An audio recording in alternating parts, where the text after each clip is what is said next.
नमस्कार मित्रों, जय श्री कृष्ण। मैं एसएम कथूरिया वैदिक प्रेरिक से बोल रहा हूं। आज चर्चा करेंगे कन्या राशि की जुलाई 2020 ग्रहों की स्थिति इनके लिए कैसी बन रही है। अब वैसे तो आपने देखा होगा कि जून में 2 ग्रहण लगे हैं, एक 5 जून को और एक 21 जून को। पहला चंद्र ग्रहण, दूसरा सूर्य ग्रहण, और अब 5 जुलाई को फिर से एक चंद्र ग्रहण लगने जा रहा है। जब भी 3 ग्रहण एक साथ लगते हैं तो वैश्विक तौर पर कुछ आपदाएं आती हैं, प्राकृतिक तौर पर भी अर्थव्यवस्था पर प्रभाव डालती हैं। तो जब इतने बड़े लेवल पे इफेक्ट आता है तो जातक पर भी जरूरी बात है कि कुछ ना कुछ प्रभाव डालती ही है। फिर भी देखते हैं कि ग्रहों की स्थिति कन्या लग्न वालों के लिए कैसी बन रही है।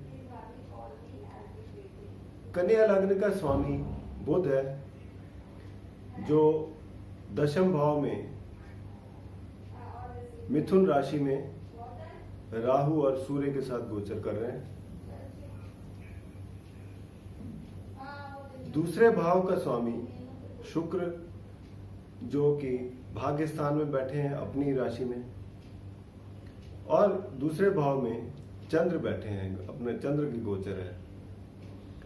चौथे घर में गुरु वक्री हैं और केतु के साथ हैं। पंचम भाव में शनि का गोचर है, वो भी वक्री है। सप्तम भाव में जो मीन राशि है, यहां मंगल का गोचर है। तो ये था ग्रहों की स्थिति कन्या राशि वालों के लिए। अब आइए देखते हैं इस महीने ग्रह आपको कहां कहां लाभ देंगे और कहां कहां आपको सावधानी रखने की जरूरत है। लग्न का स्वामी बुध दशम भाव में अपनी ही राशि में गोचर कर रहे हैं, लेकिन 12 तारीख तक ये वक्री है। वक्री का मतलब ये कि कुछ विचार करने की जरूरत होती है, बुद्धि लगाने की जरूरत होती है कि क्या क्या फैसले लिए हैं, क्या वो ठीक है या नहीं है, कि आगे किस तरीके से करना है। और 12 तारीख के बाद ये जब डायरेक्ट हो जाएंगे तो अपनी गति में आ जाएंगे और आपको परिणाम अच्छे मिलेंगे, कार्य क्षेत्र में भी, स्वास्थ्य के मामले में भी। तो अच्छा महीना है आपका। और साथ ही सबसे बड़ी बात आपके लिए ये है कि भाग्य स्थान का मालिक भाग्य स्थान में ही बैठे हैं इस महीने पूरा। तो आपका अगर जब भाग्य मजबूत हो तो काम जल्दी जल्दी निकलते हैं। अब दूसरे भाव में चंद्र का गोचर है, तो वाणी यहाँ पे आपकी मधुर रहेगी।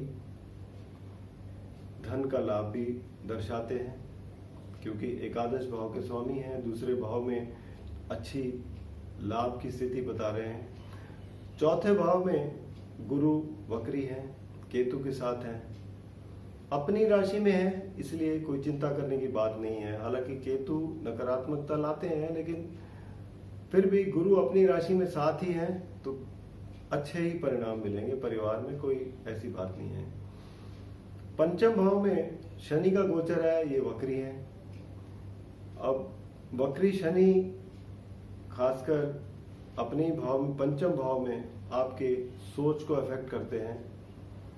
विद्यार्थियों के लिए, बच्चों के लिए थोड़ी ऐसी कठिन वाली स्थितियां पैदा करते हैं कि आपको मेहनत अधिक करनी पड़ती है, तभी परिणाम मिलते हैं।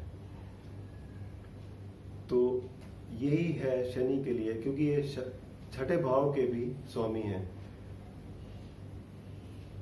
तो छठे भाव के स्वामी पंचम भाव में अपनी राशि में होके आपको रोगों से भी मुक्ति दिलाएंगे, ऋणों से भी आपकी सहायता करेंगे।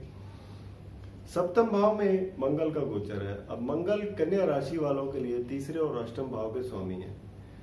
तो यहाँ थोड़ी आपको रिश्तों में सतर्कता रखनी चाहिए, हालांकि मित्र राशि में है, मीन राशि में मंगल बहुत अधिक परेशानी नहीं देते, बट फिर भी थोड़ी सावधानी रखेंगे तो ये आपके लिए काफी अच्छा रहेगा।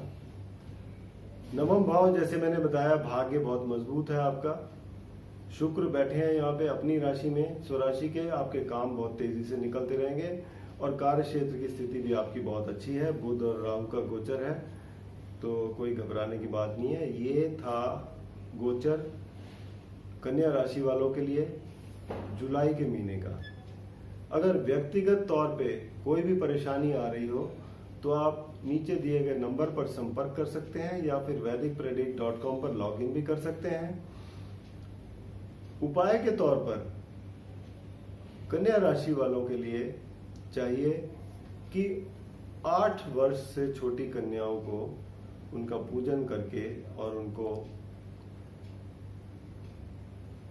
आप पूजा करके और उनको कुछ गिफ्ट वगैरह दें तो ये बड़ा आपके लिए लाभकारी रहेगा। और भगवान विष्णु की पूजा करेंगे तो ये भी बड़ा लाभदायक रहेगा आपके लिए। धन्यवाद।